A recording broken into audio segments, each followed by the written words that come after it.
Bonjour à tous, moi c'est Corben de Corben.info et je suis heureux de vous retrouver aujourd'hui pour un nouveau tuto où on va parler de Docker, de Linux dans Windows, de choses comme ça. Alors comme vous le savez peut-être ou peut-être pas, on ne peut pas, enfin on ne pouvait pas avant la création de ce merveilleux tuto, ou plus exactement avant la mise à jour de Docker, on ne pouvait pas installer une version de Docker sur un Windows version Home, vous savez la version familiale.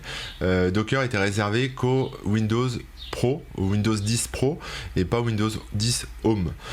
Sauf que il y a des petits changements dans Windows dernièrement. Il y a notamment Microsoft qui a mis en place ce qui s'appelle WSL2, qui est le Windows Subsystem Linux, voilà le Linux dans Windows, qui est sorti en version 2, qui utilise cette fois de la virtualisation.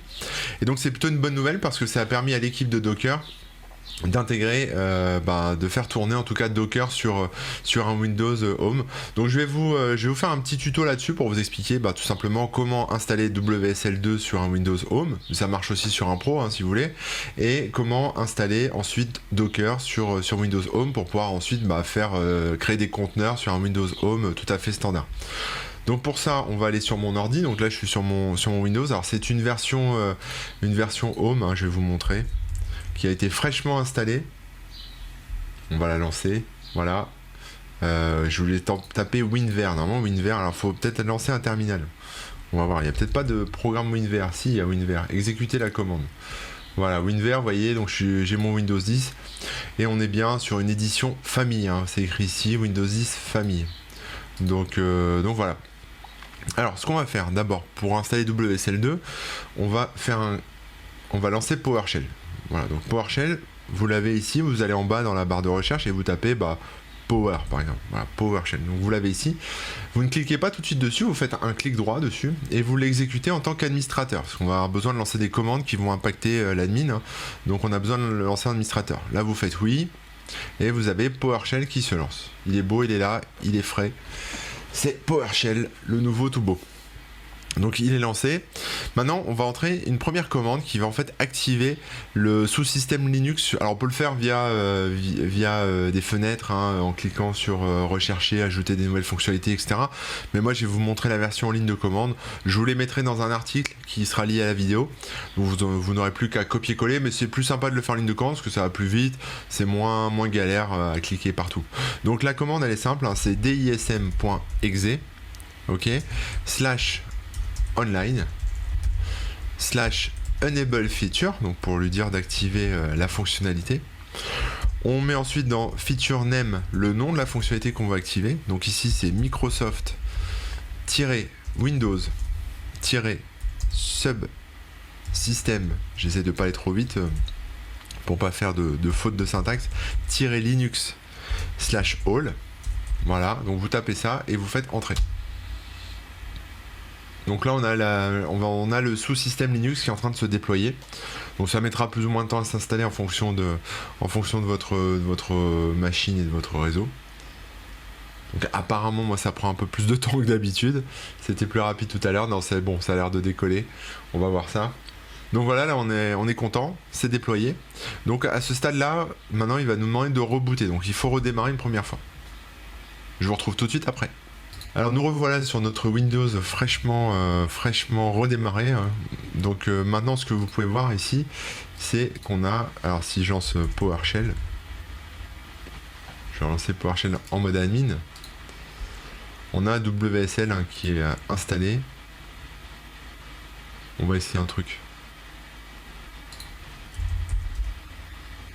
Voilà. Donc là, si je tape WSL, il me dit qu'il est installé, mais que le sous-système Linux n'a pas de version installée. Enfin, pas de distribution Linux installée. Donc là, je vais vous montrer déjà comment on en installe une. Vous allez voir. C'est assez simple. Vous allez sur le Microsoft Store. Microsoft, donc c'est un R. Store, voilà, vous lancez ça. On peut le faire autrement aussi, mais bon, je vous montre les choses les plus rapides. Pas forcément les plus simples, mais les plus rapides. Vous tapez par exemple Ubuntu, ou alors vous tapez Linux, ou WSL, je pense que ça devrait sortir. Si vous tapez WSL, voilà, vous avez différentes distributions Linux. Donc on a du Ubuntu, du Debian, voilà, on en a plein. Il y a SUSE aussi, je crois, il y a Fedora, enfin bon, bref. Je vous laisse, il y a Kali aussi, hein, pour ceux qui veulent faire un peu de sécurité informatique. Moi, je vais partir sur une Ubuntu 20.04 LTS, qui est très bien, hein, que j'aime beaucoup. Et on va installer ça. Voilà, donc vous cliquez sur télécharger. Je me connecte pas au système, au système de Microsoft, c'est pas nécessaire, on peut l'installer comme ça. Donc là, il télécharge, c'est parti.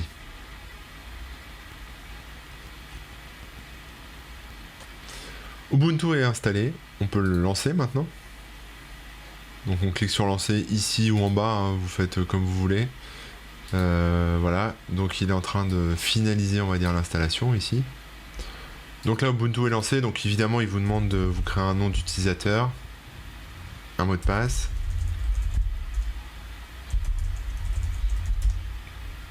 Voilà. Et donc là, on a un Ubuntu fonctionnel, hein, tout simplement, mais qui est logiquement en WSL 1.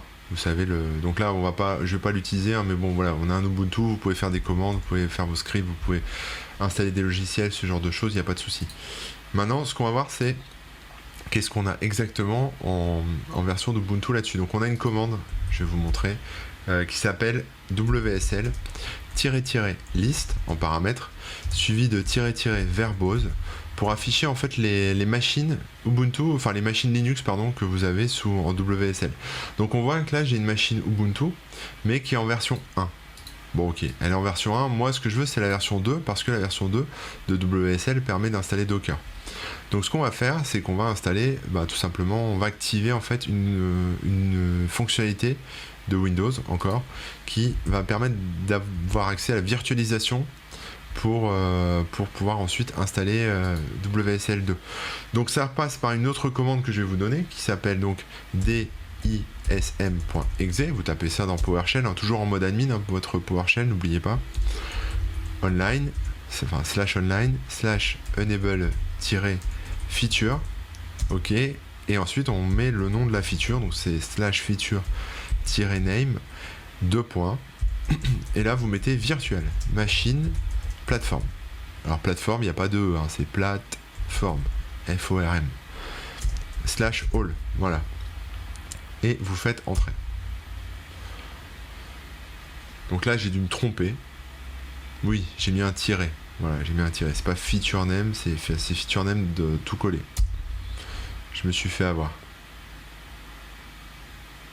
Donc on laisse la fonctionnalité s'installer. Et là, il nous demande de rebooter. Donc je vous dis au revoir et on se revoit juste après le reboot. Me voilà donc de retour dans Windows. Donc on va relancer PowerShell. Avec, en admin, hein, toujours, donc clic droit exécuter en tant qu'administrateur. Voilà, on va faire OK, oui.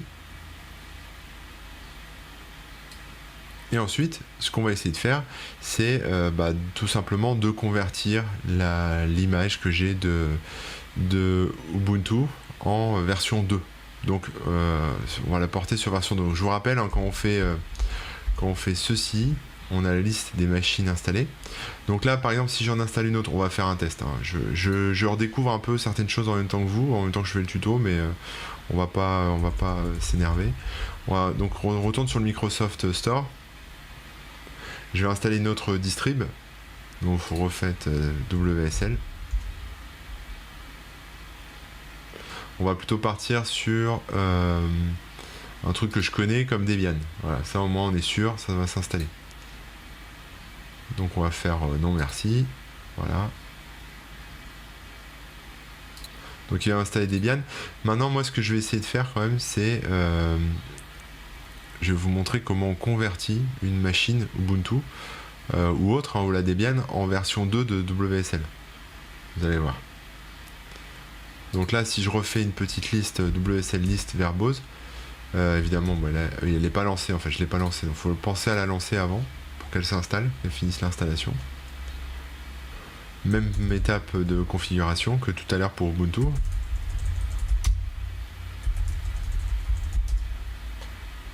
Voilà, installé, donc là normalement il devrait apparaître. Donc là j'ai Debian qui est toujours en version 1. Donc l'idée c'est de passer en, vous savez, en WSL 2 par défaut. Donc pour ça une commande, je vais vous la montrer, qui s'appelle WSL set-default. Alors là, on va avoir peut-être des petites erreurs, mais vous allez voir, on va les régler une par une, c'est fait exprès. C'est pour vous montrer un peu les étapes par lesquelles vous devriez passer. Donc vous mettez donc set-default-version et vous mettez 2. En gros, c'est pour dire que WSL2 sera la version par défaut. Parce que là, vous avez vu, on a réinstallé une Debian et je me suis retrouvé avec une version 1. Mais alors ça, voilà, ça je m'y attendais, c'est que WSL2 nécessite une mise à jour de son composant noyau. Parce que Microsoft a, on va dire, créé un noyau spécial Linux. Donc il y a un petit soft à installer. Donc vous allez lancer un navigateur et puis vous allez aller sur l'URL qu'il vous dit, tout simplement.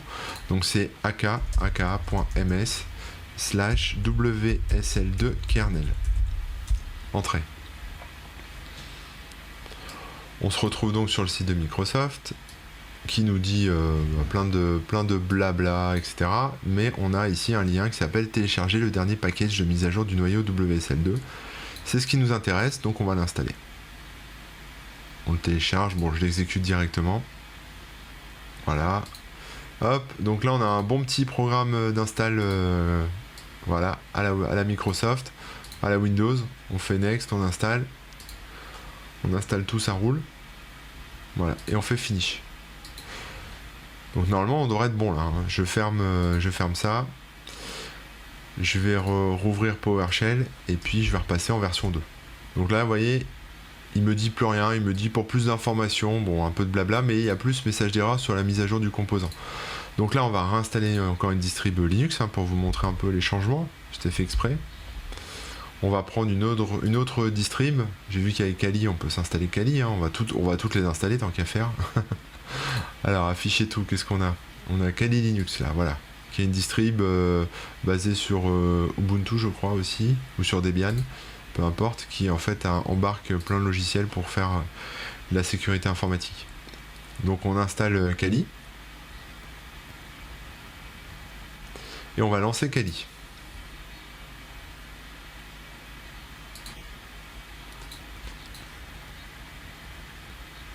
Donc là il me dit il y a un problème, l'ordinateur virtuel n'a pas pu être démarré car une fonctionnalité requise n'est pas installée. Alors ça c'est ma faute, je vais vous montrer pourquoi, mais vous allez vite comprendre.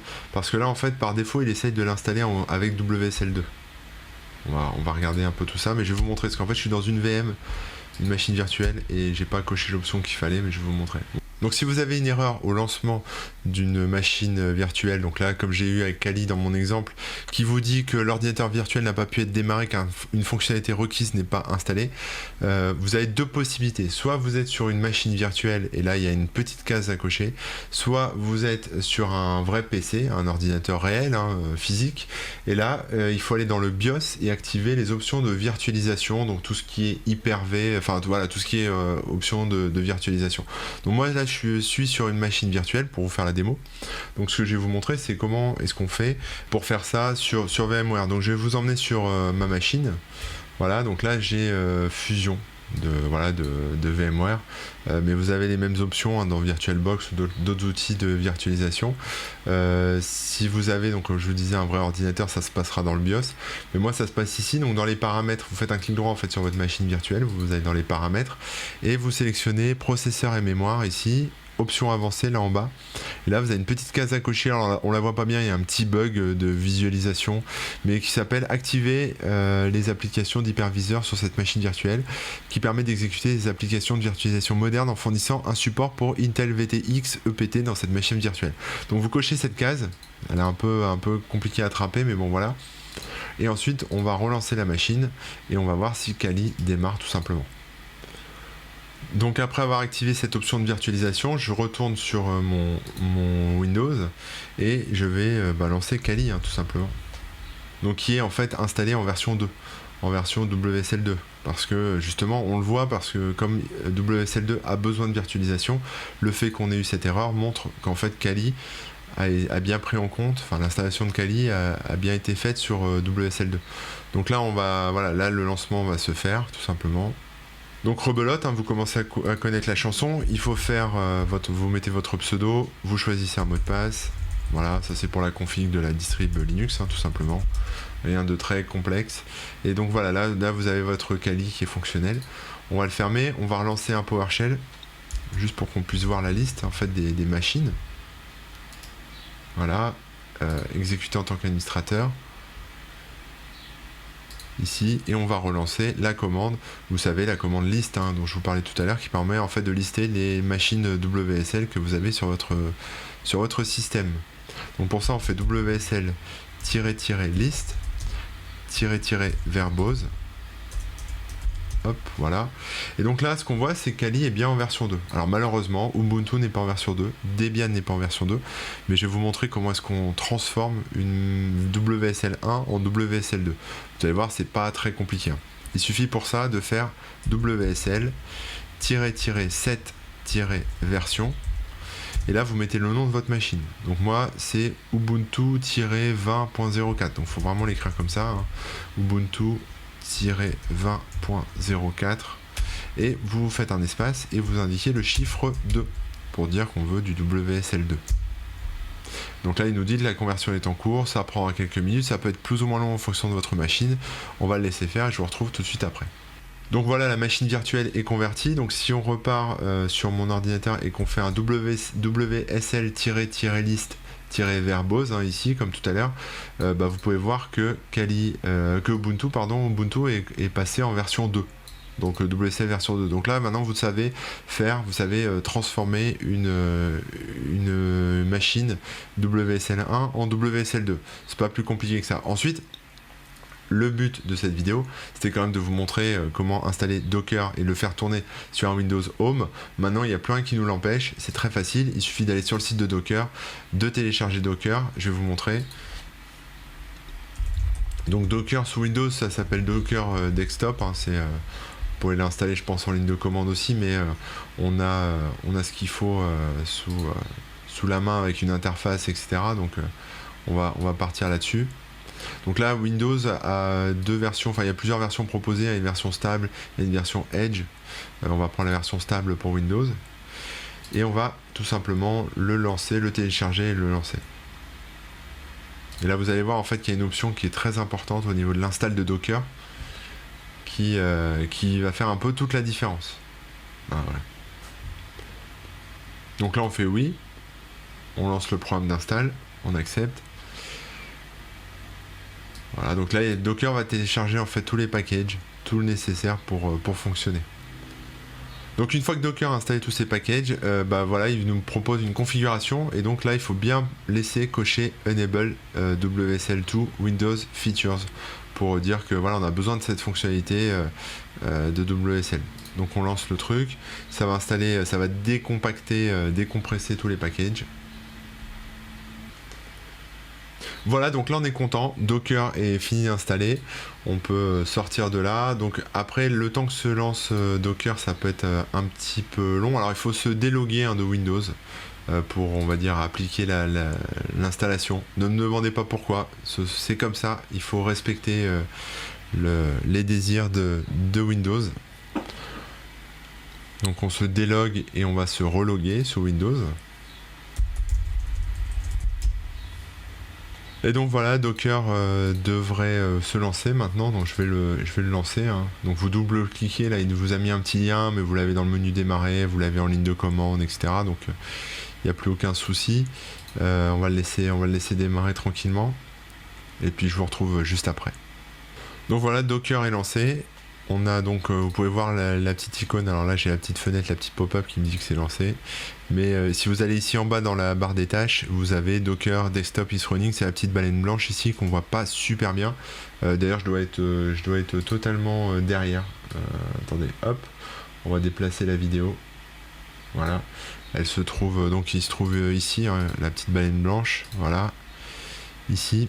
Et donc après vous avez un tuto, vous avez plein de choses, donc on va se passer un peu de ça pour l'instant. Après je vous renverrai vers la doc de Docker tout simplement, mais on peut essayer quand même. On va essayer d'installer un truc. Alors c'est un projet qui est rigolo, c'est Infinite Mario Bros.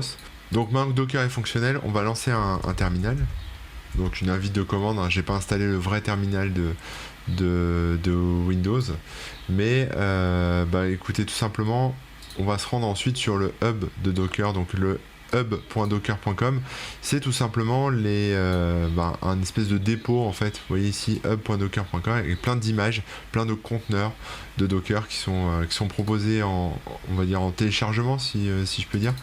Et donc là je suis sur une image d'un conteneur Mario, Super Mario.